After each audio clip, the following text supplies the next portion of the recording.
ঘুরে বেড়ানোর নেশা ছিল বরাবরই, কিন্তু দিন দিন সেটা বাড়তে বাড়তে মাত্রাতিরিক্ত হয়ে উঠছে। সুদূর দক্ষিণ ভারত থেকে গাড়ি নিয়ে 9টি রাজ্য অতিক্রম করে আমরা পাড়ি দিয়েছিলাম উত্তর ভারতের উদ্দেশ্যে, আমাদের ভারতবর্ষকে নতুন করে খুঁজে পাওয়ার জন্য। চলুন তাহলে আমাদের সঙ্গে এই যাত্রায় আমাদের সহযাত্রী হয়ে নতুন গল্পের সন্ধানে বেরিয়ে পড়া যাক।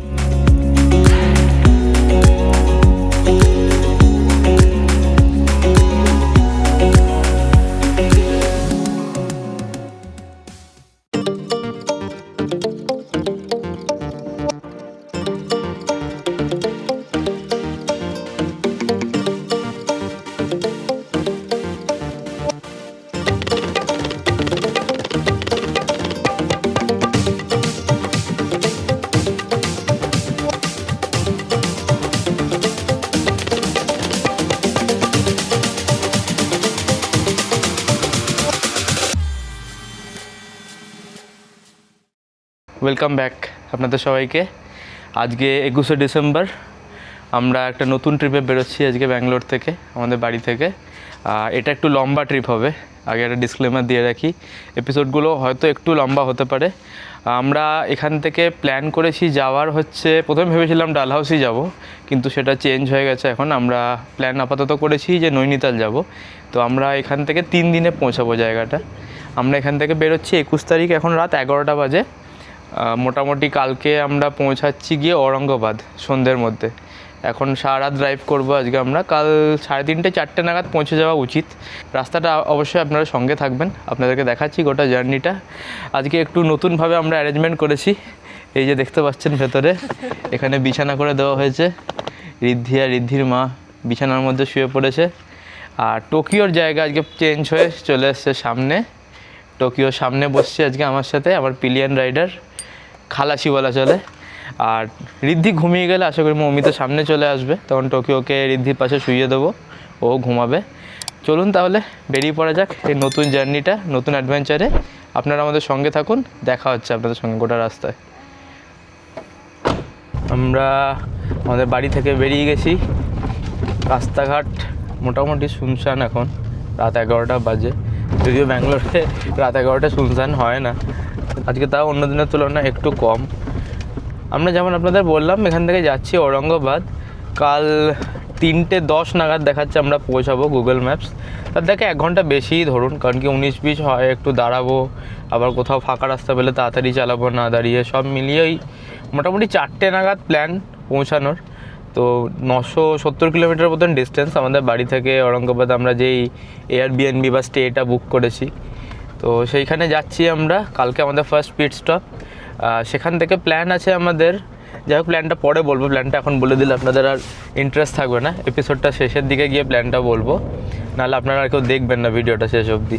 আপাতত রাস্তাটা দেখুন আর সঙ্গে থাকুন আমাদের।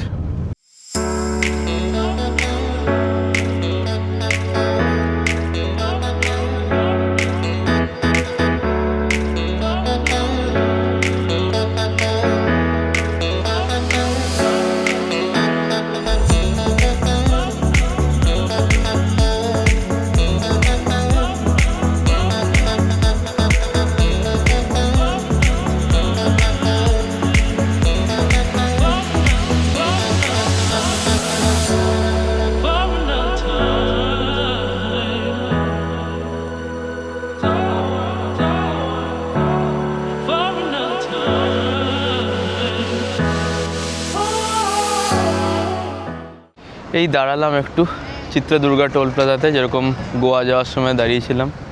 অ্যাজ ইউজুয়াল প্রচুর গাড়ি বাস সব দাঁড়িয়েছে। একটু স্ট্রেচিং ব্রেক নিলাম, 4 ঘন্টার উপরে চালাচ্ছি গাড়ি। 10 মিনিট একটু দাঁড়াই, একটু চা খেয়ে নিই। সবাই ঘুমাচ্ছে গাড়িতে, আমি গান শুনতে শুনতে চালাচ্ছি আপাতত, কিছু করার নেই। বাজে 3টে, একদম ডট 3টে বাজে। একটু চা খেয়ে নিই, আবার বেরোবো এখান থেকে। কোমরটা একটু সোজা করে নিই আপাতত।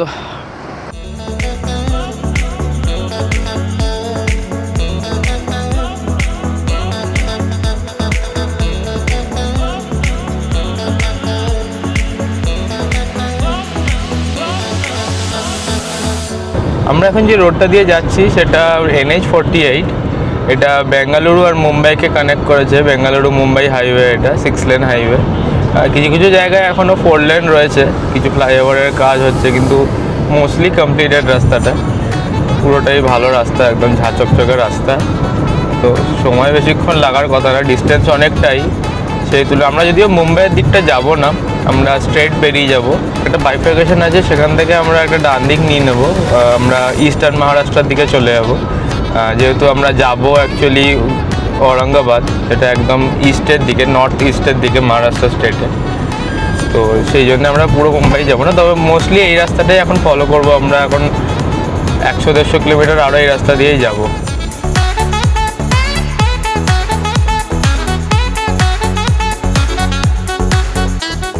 আমরা এই জাস্ট দাঁড়ালাম আরেকবার, এখন 6:45 মতন বাজে। আমরা এই ভারাগেন টোল প্লাজা ক্রস করে এই চায়ের দোকান আছে কিছু, ওখানে দাঁড়ালাম একটু টি ব্রেক নিতে। তো মমিতা আর ঋদ্ধি তো ভালো করে ঘুমিয়ে নিয়ে এখন উঠে, যে মমিতা চা খাচ্ছে, সামনে চলে এসছে। টোকিও পেছনে চলে গেছে ঋদ্ধির সাথে, আরাম করে দুজনে কুস্তি করছে এখন পেছনে। আমাদের এই যে টি ব্রেক, এই চাটা খেয়ে নিয়ে আবার রওনা দেবো আমরা। বেশিক্ষণ ওয়েস্ট করবো না এখানে, কারণ কি এখনও 500 কিলোমিটারের মতন রাস্তা বাকি, প্রায় 450 কিলোমিটার মতন বাকি। হাফ এসছি, এখনও হাফ বাকি, তো সময় লাগবে। চেষ্টা করবো 4টের মধ্যে পৌঁছানোর, কারণ কি আবার একটু রেস্ট নিয়ে কালকে সকালে আমাদের বেরোতে হবে ওখান থেকে।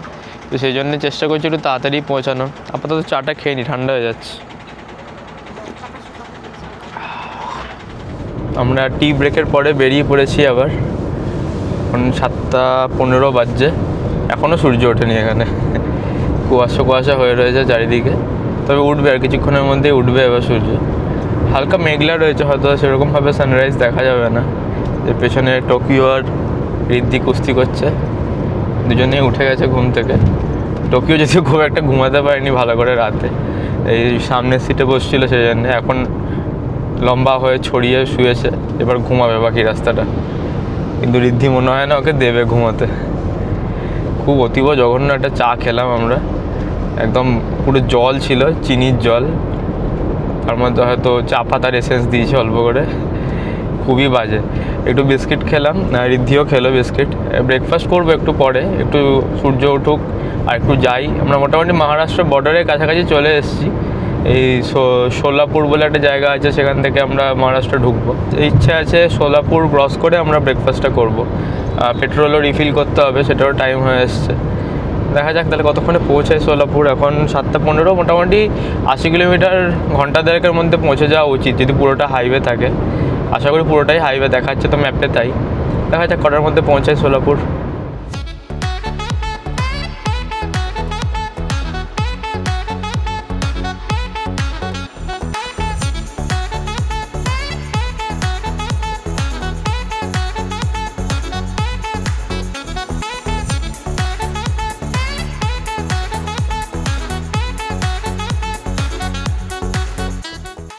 আমরা এই ব্রেকফাস্ট করতে দাঁড়ালাম একটা রেস্ট এরিয়াতে, হাইওয়েতেই। আর কোনো রেস্টুরেন্টে দাঁড়ায়নি। মমিতা কালকে অ্যাকচুয়ালি খাবার নিয়ে এসেছিলো রান্না করে, ও বাড়িতেই কড়াইশুঁটির কচুরি করেছে আর এই আলুর দম। এখন কড়াইশুঁটির কচুরি আর আলুর দম দিয়ে আমরা ব্রেকফাস্ট সারবো। একটু জিলিপি হলে ভালো হতো, কিন্তু সেটা নেই। তো অগত্যা এখন কড়াইশুঁটি কচুরি আর আলুর দম দিয়ে সারি আপাতত। এখান থেকে আমরা ব্রেকফাস্টটা করে নিয়ে বেরোবো। আর মোটামুটি 4-4.5 ঘন্টার মতো লাগার কথা, বা 5 ঘন্টা ম্যাক্সিমাম, হয়তো খুব বেশি হলে, যদি আর না দাঁড়াই। অবশ্য লাঞ্চের জন্য একটু দাঁড়াতে হবেই আমাদের। ওই 4-4:30 মতন বাজবে আমাদের পৌঁছাতে, যা বুঝতে পারছি এখন। আপাতত এখন পেটে ইঁদুর দৌড়াচ্ছে। কাল সেই 8টার সময় খেয়েছি আমরা, তারপর আর খাওয়া হয়নি কিছু। খেয়ে নিই এখন, তাহলে ব্রেকফাস্টটা করে নিই জলদি। খোলো। টোকিও একটু এক ঘুম দিয়ে নিয়েছে, এবার আমরা খেয়ে নিই তাহলে। আমরা ব্রেকফাস্ট করছি, আপাতত শেষ হয়ে গেছে অলমোস্ট খাওয়া। ঋদ্ধিও খাচ্ছে কড়াইশুঁটির কচুরি, ভালো হয়েছে। একটু ঠান্ডা হয়ে গেছে যেহেতু কালকে রাতে করা, কিন্তু এখনও সফট আছে, বেশ ভালো। আমাদের শেফ ভালো করেছে রান্নাটা। টোকিও ভাবছে ওকে কখন খেতে দেওয়া হবে। টোকো, তোমার খাবার আছে, দিচ্ছি খেতে। তোমাকে পি আর পটি করাতে হবে। আমরা এই জাস্ট মহারাষ্ট্র ঢুকলাম, সোলাপুর বর্ডার দিয়ে ঢুকলাম এইমাত্র। এখন বাজছে 11:15। তো আর 5 ঘন্টা, 4.5 ঘন্টা লাগা উচিত, হিসেব অনুযায়ী লাগা উচিত আমাদের ঔরঙ্গাবাদ পৌঁছাতে। তো এখন একটু লাঞ্চ করতে অবশ্য দাঁড়াবো, ওটার জন্য একটু দেরি হবে, 1টা নাগাদ লাঞ্চ করতে দাঁড়াবো। লাঞ্চের জন্য একটুখানি শুধু সময় লাগবে, বাকিটা তারপর আর কোথাও দাঁড়ানোর প্ল্যান নেই। আমরা স্ট্রেট আমাদের এয়ারবিএনবিতেই যাব, যেটা বুক করেছি। আশা করা যাচ্ছে 4টে থেকে 5টার মধ্যে ঢুকে যাব, যদি সব ঠিকঠাক থাকে। দেখা যাক কী আছে কপালে।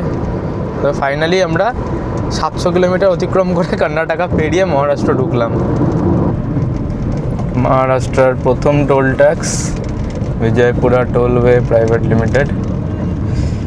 কত টাকা টোল এখানে দেখি।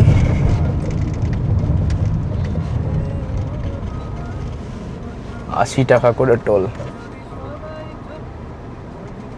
খুলে যাও বাবা।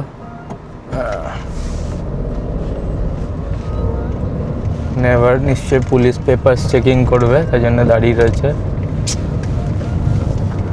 আপনারা দেখলেন যেরকম পুলিশ ধরলো, আমাদের দাঁড়িয়েছিলাম ইয়েতে মহারাষ্ট্র জাস্ট বর্ডারটাতে, মহারাষ্ট্র ট্রাফিক পুলিশ ধরেছিল।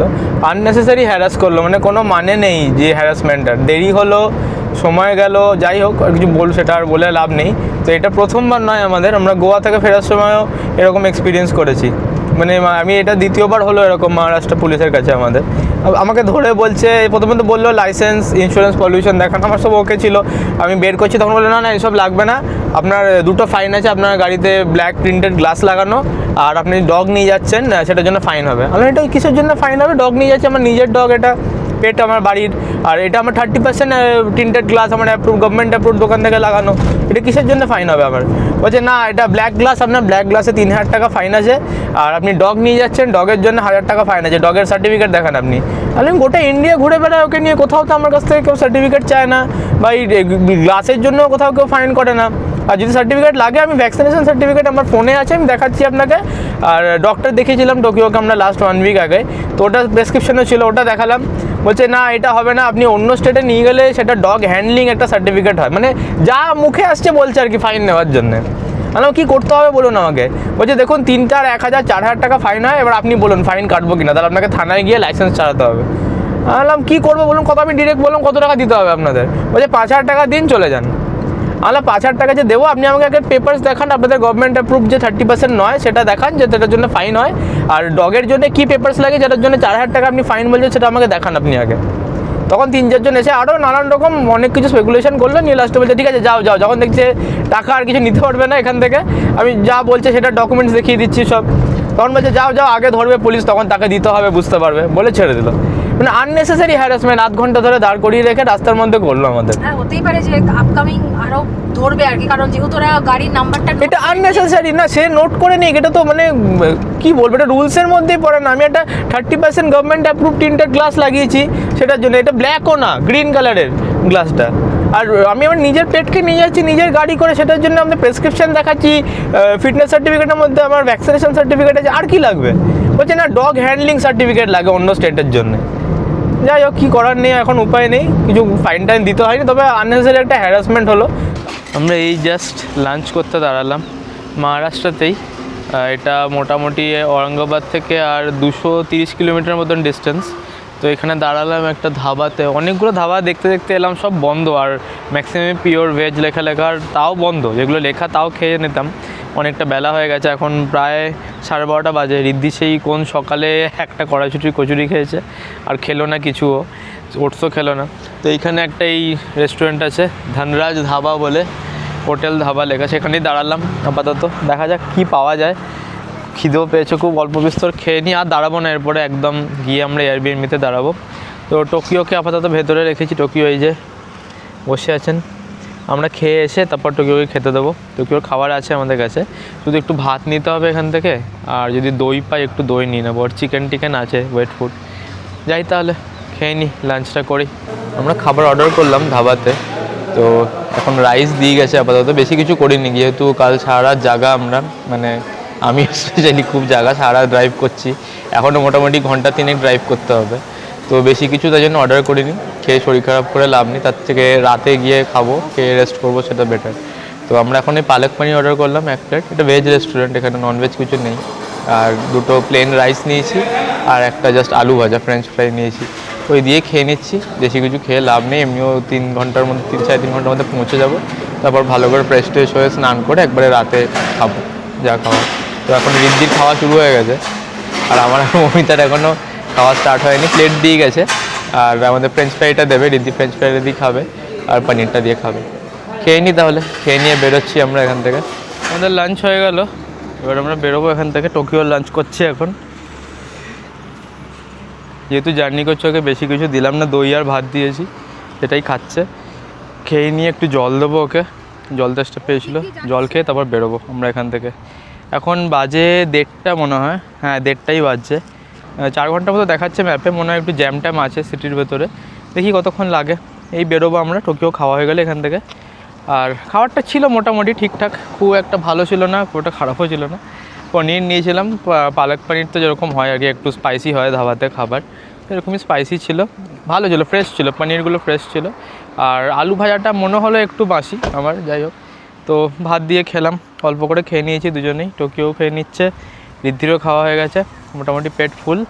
আর কোথাও দাঁড়াবো না, একবার যদি রাস্তায় জ্যাম ট্যাম থাকে তো একটু চা খেতে দাঁড়াতে পারি। আর তাছাড়া একদম দেখা হচ্ছে আপনাদের সঙ্গে এয়ারবিএনবিতে আমাদের।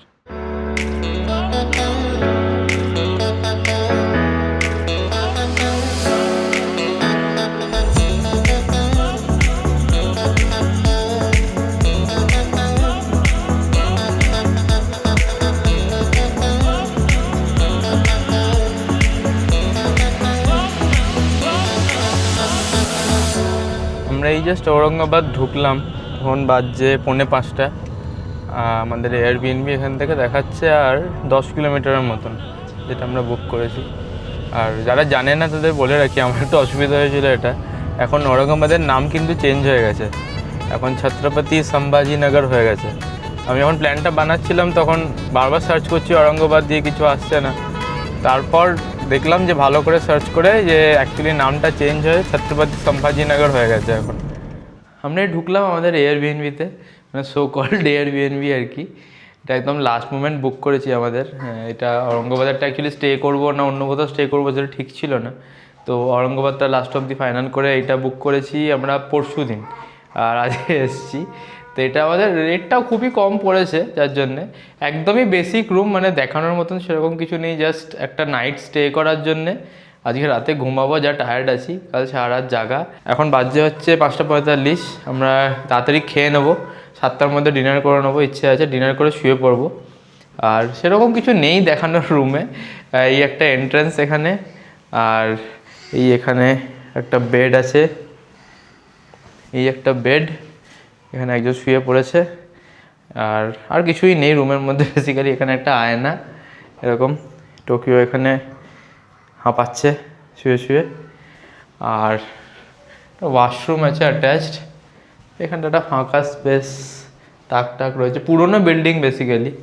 তো এই একটা ওয়াশরুম, ওয়েস্টার্ন কমোড দেওয়া একটা ওয়াশরুম রয়েছে, গিজার আছে, এটাই যা বাঁচোয়া, গরম জলটা অ্যাটলিস্ট পাওয়া যাবে। এই ছিল আমাদের ঔরঙ্গাবাদের এয়ারবিএনবি। এখন প্রচণ্ড খিদেও পেয়েছে আর ঘুমও পেয়েছে, খিদের থেকে বেশি।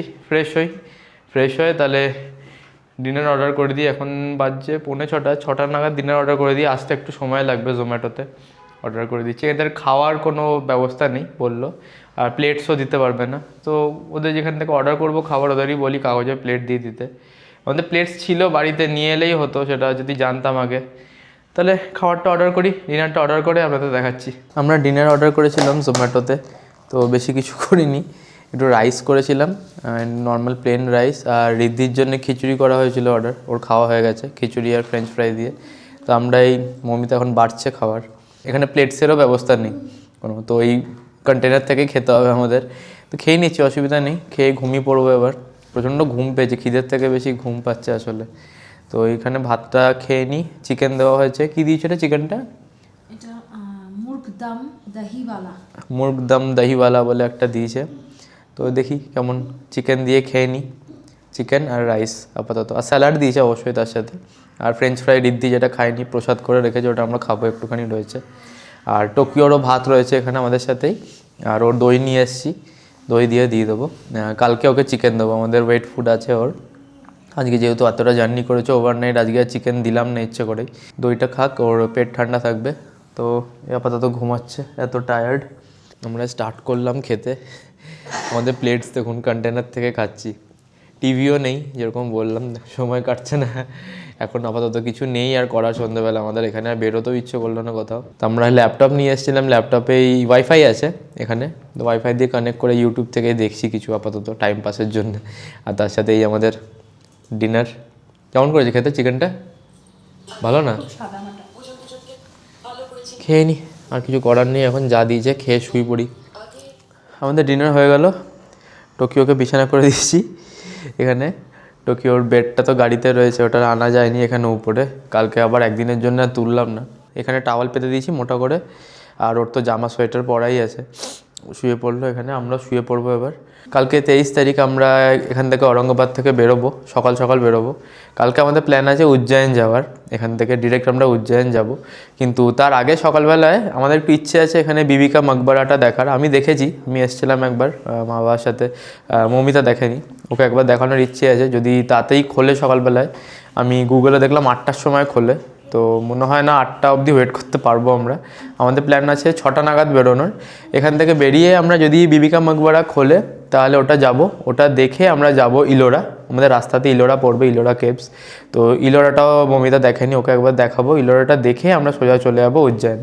তো আমাদের মোটামুটি টাইম লাগা উচিত 8 থেকে 9 ঘন্টা। লাঞ্চ টাচ করতে যখন দাঁড়াবো আরও সময় মিলিয়ে মোটামুটি 10 ঘন্টার মধ্যে আমাদের পৌঁছে যাওয়া উচিত। তো আজকে যেরকম পৌঁছালাম 4টে-5টা নাগাদ সন্ধে, সেরকমই কালকে আমাদের উজ্জয়নে পৌঁছানোর কথা, ওরকম সময় সন্ধে করে পৌঁছাবো। তো ওইখানেও আমরা এয়ারবিএনবি বুক করেছি একটা, যেহেতু টোকিও রয়েছে আমাদের সঙ্গে। তো পেট ফ্রেন্ডলি হোটেল পাওয়া খুব মুশকিল, বিশেষ করে এই ধার্মিক জায়গাগুলোতে। তো আমরা কালকে যাচ্ছি ওখানে, আপনাদের পুরো জার্নিটা দেখাবো। আজকে আর পারছি না, প্রচণ্ড টায়ার্ড, এখন শোবো। আর আজকের দিনটা তাহলে এখানে শেষ করছি। আপনাদের সঙ্গে দেখা হচ্ছে কালকে সকালবেলায়। সুপ্রভাত আপনাদের সবাইকে ঔরঙ্গাবাদের দিল্লি গেট থেকে। এখন বাজছে সকাল 6:45। আজকে 23 তারিখ। কালকে যেমন আপনাদের বলেছিলাম আমরা ঔরঙ্গাবাদ থেকে এখন বেরোচ্ছি।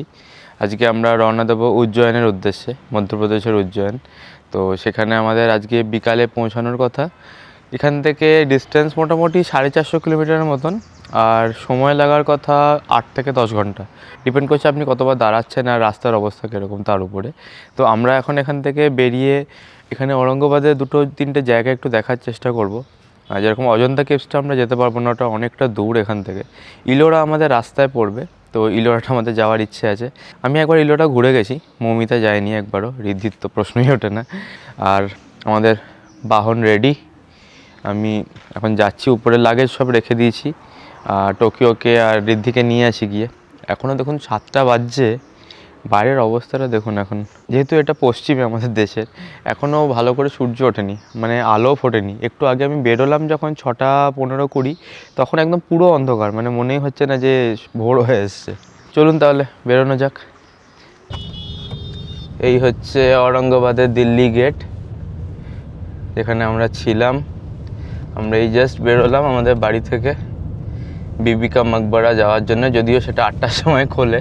একবার ট্রাই নিয়ে দেখি, যদি বাইরে থেকে অ্যাটলিস্ট দেখা যায় তাহলে মমিতাকে একবার দেখিয়ে আমরা বেরিয়ে যাবো ওখান থেকে ইলোরার জন্যে।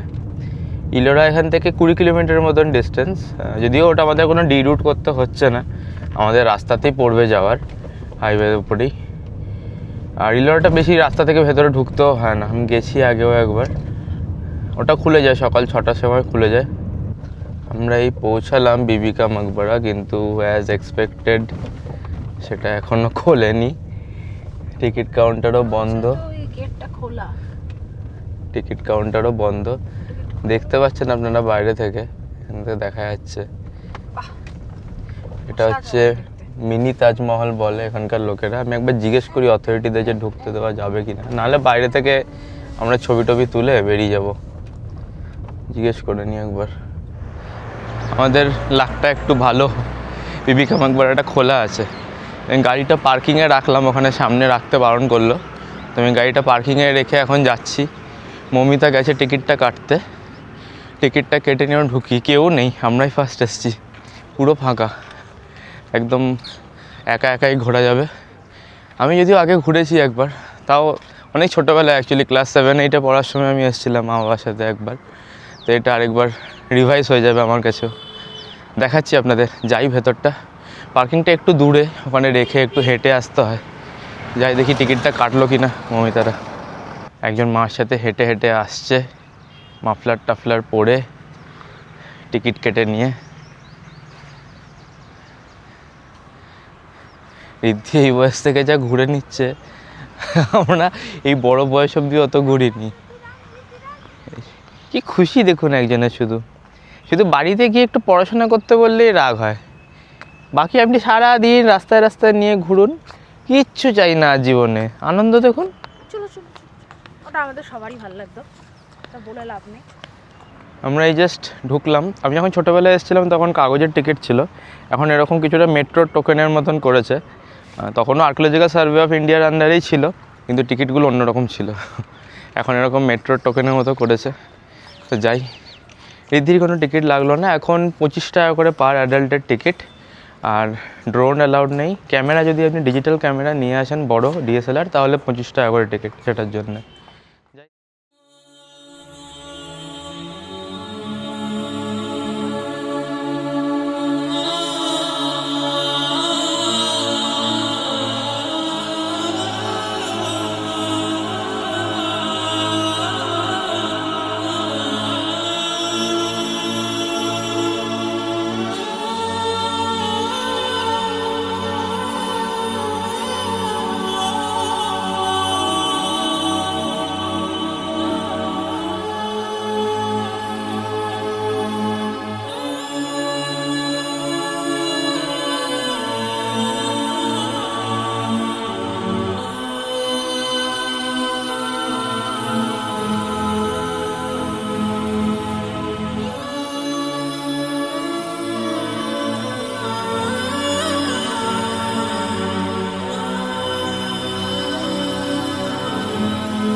এটা আসলে মানে ঔরঙ্গজেবের ছেলে তার মার স্মৃতিতে বানিয়েছিলেন।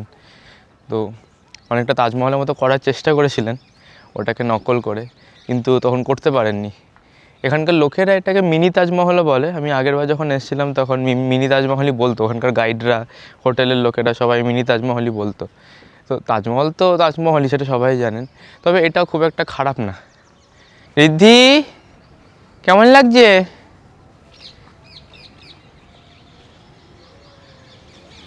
মেনটেনেন্সের অভাবে কি অবস্থা দেখুন শুধু একবার। মানে সত্যি আমাদের দেশেই এগুলো সম্ভব, অন্য কোনো দেশে আমি মনে হয় না এত ঐতিহাসিক জিনিসগুলো মানে অবহেলা করে রাখা হয়। শুধু গভর্নমেন্ট আন্ডারটেক করে নিয়েছে আর্কিওলজিক্যাল সার্ভে অফ ইন্ডিয়া, কিন্তু দেখুন শুধু একবার ফাউন্টেন কিচ্ছু নেই, শুকিয়ে কাঠ পুরো। গাছগুলোর অবস্থা দেখুন।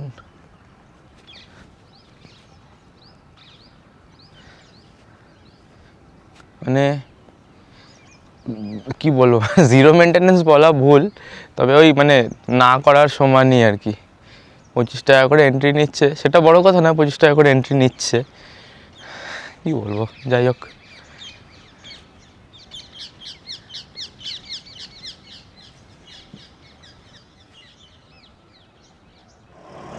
আমরা এই বিবি কা মকবরার সামনে একটা দোকানে বড়া পাও খাচ্ছি। মহারাষ্ট্র এসে বড়া পাও খাবো না সেটা তো হয় না। মমিতা ফার্স্ট টাইম টেস্ট করছে বড়া পাও, কেমন? সুন্দর বানিয়েছি।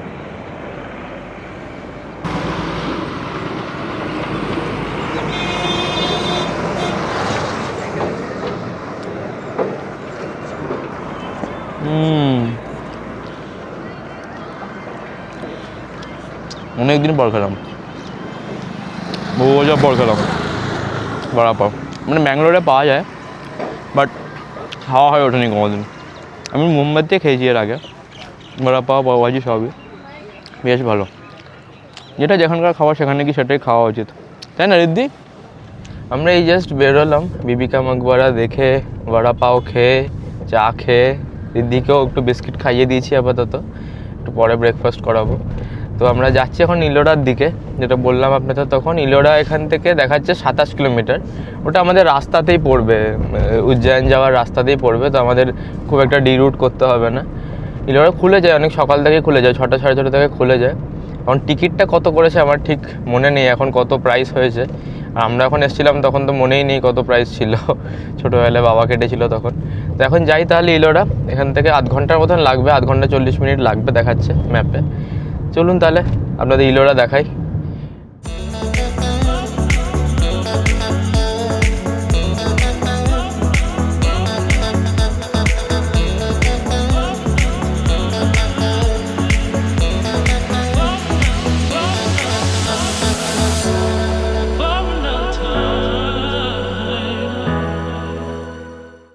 আমরা এই জাস্ট ঢুকলাম ইলোরা কেভসের ভেতরে। টিকিট কাটলাম 40 টাকা করে, এরকম টোকেন দিয়েছে যেরকম বিবিকা মাকবারাতে দিয়েছিল। আর ভিডিও ক্যামেরার জন্য 25 টাকা নিল এক্সট্রা। তো সেটা কোথাও লেখা নেই, আমি ঢুকে এসেছিলাম, বললো না ক্যামেরার জন্য লাগবে, আপনি করে আনুন একটা। আবার গিয়ে একটা 25 টাকা দিয়ে টোকেন করে আনলাম। তো এখন মৌমিতারা এগিয়ে গেছে, আমি যাচ্ছি এখন। এখানে সবাই আপনাকে গাইডের জন্য ছেঁকে ধরবে। যদি আপনার মনে হয় যে হ্যাঁ গাইড নেওয়াটা দরকার, তাহলে অবশ্যই নেবেন। আমাদের এখন অতটা সময়ও নেই যে পুরো আমরা ইলোরাটা ঘুরে দেখবো, অনেক সময় লাগে, ঘন্টা 2-3 মতো আপনার সময় লাগবে পুরো যদি আপনি ঘুরে দেখতে চান। তো অতটা সময় আমাদের হাতে এখন নেই, অল্প বিস্তর দেখে আমরা বেরিয়ে যাব, কারণ কি আমাদের সন্ধ্যের মধ্যে উজ্জয়ন ঢুকতে হবে, নাহলে আবার রিধির খিদের ব্যাপার আছে, খাবারের ব্যাপার আছে। চলুন তাহলে আগে মৌমিতাদের খুঁজি, তারপর দেখাচ্ছি আপনাদের ইলোরা।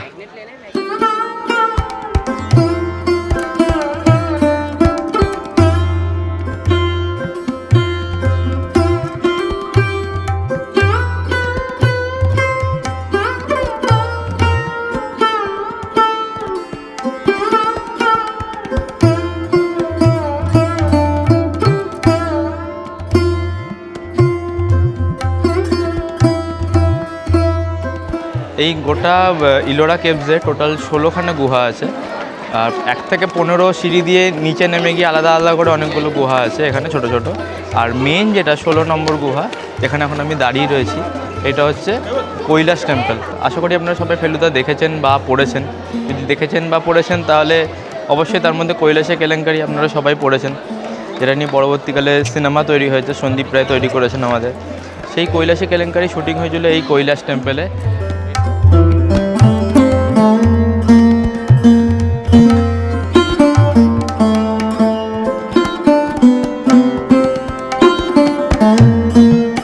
এই টেম্পলটা তৈরি করা হয়েছিল শিব ঠাকুরকে উৎসর্গ করে, যার কারণে এটার নাম কৈলাস, এই কেভটার নাম কৈলাস। অসাধারণ, মানে এত বছর আগে 737 AD অ্যাকচুয়ালি এটা তৈরি করা হয়েছে এই গুহাগুলো। এই গুহাটার বিশেষত্ব হচ্ছে এটা পাহাড়ের উপর থেকে একটা সিঙ্গেল পাথর, মোনোলিথিক রক যাকে বলে, সেই সিঙ্গেল পাথরটাকে উপর থেকে কাটতে কাটতে কাটতে কাটতে এই গোটা কৈলাস টেম্পলটা তৈরি করা হয়েছে। যেটা দেখছেন এখানে কোনো আলাদা আলাদা পাথর কিন্তু নেই, এটা গোটাটা একটা পাথর, মানে মোনোলিথিক রক, সেটাকে ছেনি হাতুড়ি দিয়ে ভেঙে ভেঙে ভেঙে ভেঙে কেটে কেটে কেটে কেটে এই গোটা টেম্পলটা তৈরি করা হয়েছে। মানে ভেবে দেখুন কতটা ক্ষমতা থাকলে এটা করা যায়। আর এটা এখন অন্য কোথাও হয়নি, বিদেশের কোথাও, এটা হয়েছে আমাদের নিজেদের দেশে, সেটা হয়েছে 737 AD, মানে বুঝতে পারছেন।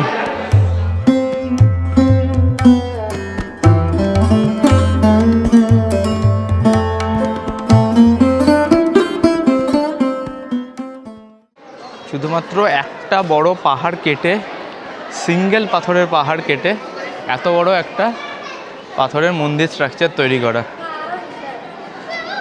চলুন, নিজেকে খুব ছোটো মনে হয় মাঝে মাঝে এগুলো দেখলে, যে কিছুই পারি না জীবনে করতে। আমরা এই বেরোলাম ইলোরা থেকে দেখে, ইলোরা কেভস দেখে। এখানে ঘৃষ্ণেশ্বর মন্দিরও আছে, যেটা 12 নম্বর জ্যোতির্লিঙ্গ আমাদের দেশের মহাদেবের। তো আমরা এখানে আর গেলাম না, এখন আমাদের সময়ও নেই। এই এপিসোডটা তাহলে এখানেই শেষ করছি। আমাদের গোটা ব্যাঙ্গালোর থেকে ঔরঙ্গাবাদ আসা এবং ঔরঙ্গাবাদের ইলোরা আর বিবিকা মাকবারা আপনাদের কেমন লাগলো আমাদের অবশ্যই জানাবেন। যদি ভালো লেগে থাকে অবশ্যই একটা লাইক করবেন, আর কমেন্ট করতে জানাবেন যদি ভালো লেগে থাকে। যদি কোনো ইনফরমেশান লাগে আপনাদের, সেটাও আপনারা আমাদের কমেন্ট বক্সে কমেন্ট করতে পারেন। আমি ডেসক্রিপশন বক্সে দিয়ে দেবো মোটামুটি সব ইনফরমেশান। তাও যদি আপনাদের কিছু লাগে আপনারা অবশ্যই কমেন্ট করে জানাবেন আমাকে, আর কেমন লাগলো সেটাও জানাবেন অবশ্যই। মৌমিতা প্রথমবার এলো ইলোরা, কেমন লাগলো ইলোরা? ভালো লেগেছে, খুব সুন্দর হিস্টোরিক একটা কিন্তু আরেকটু যদি মেইনটেইন করে সরকার থেকে, যেহেতু অনেক ফরেনাররাও আসে দেখলাম, তো সেক্ষেত্রে যদি একটু কালচারটাকে এনরিচ করা যেতে পারে আমাদের ভারতীয় কালচারটাকে, সেটাকে মেনটেন করে জিনিসটা, তো সেটা তো মেনটেন করছে না বলবো না, কিন্তু সেই লেভেলের করছে না। তো সেটা যদি করে তাহলে আরো ভালো থাকবে, জিনিসটা দেখতে ভালো লাগবে আমার কাছে, এবং সবাই যখন দেখবে সবার চোখেই সেটা ভালো লাগবে। এই একটাই আমার মাইনাস জিনিস লেগেছে, তাছাড়া এত পুরনো, সেই যুগ যুগ আগে হয়ে রয়েছে, পাথরের তৈরি, এত সুন্দরভাবে করেছে যে মিস্ত্রি ওরা করেছে আর কি, মিস্ত্রির দলেরা করেছে, খুব সুন্দর হয়েছে আর কি। ওভারঅল যদি বলতে হয় খুবই সুন্দর, খুবই ভালো লেগেছে। ঋদ্ধিরও খুব ভালো লেগেছে, ঋদ্ধি ওটা দৌড়াদৌড়ি করে মোটামুটি ঘুরে টুরে সব দেখেছে। তো আমাদের এই জার্নিটা আমরা এখানেই শেষ করছি, এই এপিসোডটা এখানেই শেষ করছি। আমরা এখন উজ্জয়নের পথে। তো আপনাদের গোটা এই এপিসোডটা কেমন লাগলো আমাদের অবশ্যই জানাবেন কমেন্ট করে।